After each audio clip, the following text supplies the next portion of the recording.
Hello friends, welcome back to आलिया पोर्ट। आज का हमारा टॉपिक है एप्लीकेशंस ऑफ पोलराइजेशन। तो सबसे पहले तो पोलराइजेशन क्या होती है। हमें पता है कोई भी अगर आयनिक कंपाउंड है तो उसमें एक तो कटायन होगा एंड एक अनायन होगा। अब क्या है, देखिए कटायन का पॉजिटिव चार्ज है और अनायन का नेगेटिव चार्ज है। तो कटायन अनायन को अपनी तरफ पुल करेगा जिससे अनायन की शेप हल्की हल्की डिस्टॉर्ट हो जाएगी और कुछ ऐसी बन जाएगी। अब जब ये आयन डिस्टॉर्ट हो गए तो जो डिस्टॉर्शन आई है इसे हम पोलराइजेशन कहते हैं। तो एक कटायन की जो एबिलिटी है पोलराइज करने की, दैट इज पोलराइजेशन पावर, और एक अनायन की जो एबिलिटी है पोलराइज होने की, डिस्टॉर्ट होने की, that is polarizability. Polarization power को हम फाई से भी लिखते हैं।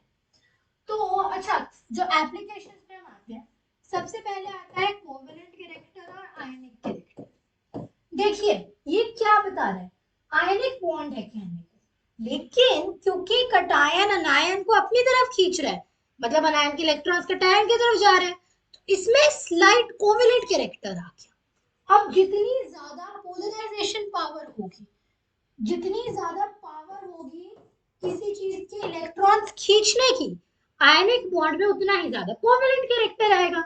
If this increases covalent character increases, और जितना ज्यादा कोवेलेंट कैरेक्टर उतना कम आयनिक कैरेक्टर।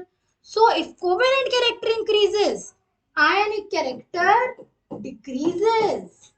मतलब phi is directly proportional to covalent character and inversely proportional to ionic character. अब जब हम अक्रॉस पीरियड जाते हैं, पीरियड में क्या होता है, जब मैं पीरियड में लेफ्ट से राइट जाती हूँ तो साइज छोटा होता है। की पॉइंट, साइज डिक्रीजेस। साइज छोटा होने से क्या होगा, फाई इंक्रीजेस, जिससे कोवेलेंट कैरेक्टर बढ़ेगा। जब हम एक ग्रुप में आते हैं, साइज इंक्रीजेस, उससे क्या होगा, फाई डिक्रीजेस, उससे क्या होगा, कोवेलेंट कैरेक्टर डिक्रीजेस, आयनिक कैरेक्टर इंक्रीजेस। सिंपल कॉन्सेप्ट है ये। अच्छा, तो एक पीरियड में क्योंकि साइज छोटा होता है तो फाइज बढ़ जाता है और कोवेलेंट कैरेक्टर बढ़ जाता है, आयनिक कैरेक्टर कम हो जाता है। ग्रुप में साइज बढ़ता है तो फाई कम होता है, जिससे कोवेलेंट कैरेक्टर कम होता है और आयनिक कैरेक्टर बढ़ जाता है। अच्छा, सेकंड पॉइंट पे आते हैं, थर्मल स्टेबिलिटी। तो थर्मल स्टेबिलिटी की जब हम बात करते हैं, देखिए मान लो मैं कोई भी मेटल कार्बोनेट मानू, वाला मैग्नीशियम कार्बोनेट, तो क्या है, magnesium, oxygen, carbon, oxygen, oxygen. अच्छा, अब ये MgO का आयनिक बॉन्ड है, जितना ज्यादा फाई होगा, यहाँ पे Mg नहीं, जनरलाइज करके कोई भी मेटल M मान लेते हैं, तो ये M जितना ज्यादा फाई वाला होगा, ऑक्सीजन के इलेक्ट्रॉन्स उतने ही अपनी तरफ खींचेगा, जिससे ये जो MO बॉन्ड है इसकी स्ट्रेंथ इंक्रीज हो जाएगी और ये जो CO बॉन्ड है वीक होता जाएगा। ये CO बॉन्ड जितना वीक होगा थर्मल स्टेबिलिटी उतनी कम होगी, क्योंकि देखिए थर्मली स्टेबल मतलब हीट करने पे डिकम्पोज नहीं होगा कार्बोनेट, हीट करने पे ये बॉन्ड नहीं टूटेगा। जब ये बॉन्ड टूट गया तो थर्मल स्टेबिलिटी खत्म। तो जितना ज्यादा फाइव होगा, फाइव जितना ज्यादा ऑक्सीजन के साथ बॉन्ड उतना स्ट्रॉन्ग, ये बॉन्ड उतना वीक, तो थर्मल स्टेबिलिटी डिक्रीजेस। तो phi is inversely proportional to thermal stability. अब अगर हम बात करते हैं एक पीरियड की, पीरियड के अंदर क्या देखेगा, तो फाइव इंक्रीज करता है, मतलब थर्मल स्टेबिलिटी डिक्रीज करेगी अक्रॉस अ पीरियड, क्योंकि फाइव इंक्रीज करता है थर्मल स्टेबिलिटी डिक्रीज करेगी। फॉर इंस्टेंस Na2CO3, MgCO3,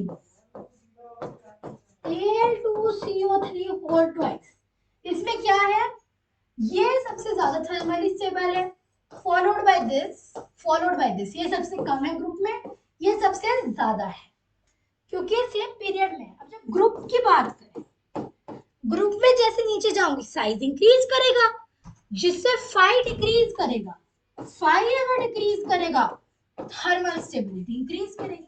तो एक ही ग्रुप की अगर मैं कहूं Na2CO3, K2CO3, Rb2CO3, तो तो सबसे ज्यादा स्टेबल ये, फिर उससे थोड़ा कम ये, फिर उससे थोड़ा कम सोडियम वाला। ठीक है, तीसरी चीज आती है आपकी colour intensity. This is more of a fancy term for darkness of colour एक तरीके से। जैसे अगर सिल्वर के मैं आपको लूं AgCl, AgBr which is silver chloride, silver bromide, silver iodide लिए मैंने, इसका कलर होता है व्हाइट, ये वाला होता है स्लाइटली लाइट येलो, और ये वाला होता है डार्क येलो। तो जैसे जैसे क्लोराइड से ब्रोमाइड से आयोडाइड गई, कलर डार्क होता गया। देखिए chlorine bromine iodine same group में आते हैं। जैसे जैसे मैं नीचे जाऊंगी इस ग्रुप में, जो मेरा 5 है, as I go down the group size increases, 5 decreases. 5 decrease क्या, तो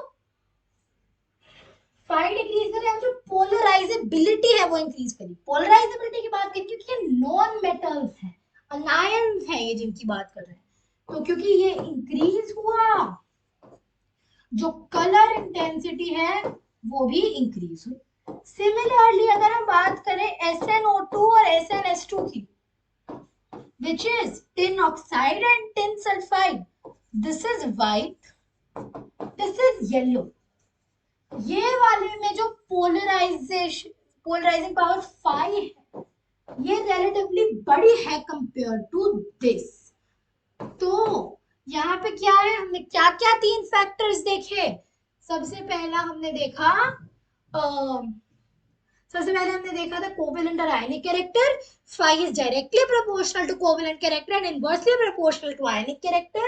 फिर थर्मल स्टेबिलिटी जिसके इनवर्सली प्रोपोर्शनल है, और फिर हमने देखी कलर इंटेंसिटी जो डायरेक्टली प्रोपोर्शनल है। अच्छा, इसमें आपको ये ध्यान रखना है, कलर का एक बहुत और लॉजिकल साइंटिफिक एक्सप्लेनेशन होता है, उसकी हम अभी बात नहीं करने वाले हैं। So that was all for today's video. Goodbye, thanks for watching।